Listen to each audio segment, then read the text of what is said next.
34 నిమిషాలకు అమ్మవారికి ఆ కోటి జపాన్ని కూడా దారిపోయడం జరిగింది.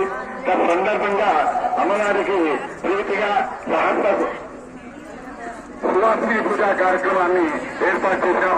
ఈ కార్యక్రమంలో పాల్గొని అమ్మవారి ప్రసాదం తీసుకున్న వాళ్ళందరికీ కూడా ఆ జగన్మాత ఆయురారోగ్య ఐశ్వర్యాలు అని కోరుకుంటూ అందరూ కూడా మహాప్రసాదం తీసుకుని వెళ్ళవలసిందిగా పక్కన మీ ఈ మంటపానికి ఎడమ వైపున అన్నప్రసాద మంటపం ఏర్పాటు చేయడం జరిగింది.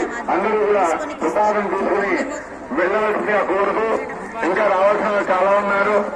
అమ్మ మీరందరూ కూడా ఆ అమ్మవారి స్వరూపాలు కాబట్టి చిన్నపిల్లలను ఎలాగైతే చూసుకుంటారో మాతో అలా సహకరించి మమ్మల్ని ప్రేమించి మా అమ్మవారి రూపంలో మమ్మల్ని ఆశీర్వదించవలసిందిగా కోరుతూ ఈ శ్రీచక్ర పీఠం భవిష్యత్తులో చాలా కార్యక్రమాలను ఏర్పాటు చేయాలని సంకల్పించుకుంది. ఈ యొక్క పీఠం యొక్క పరిధిని పెంచుకోవాలనేటువంటి ఉద్దేశంతో ఉన్నాం.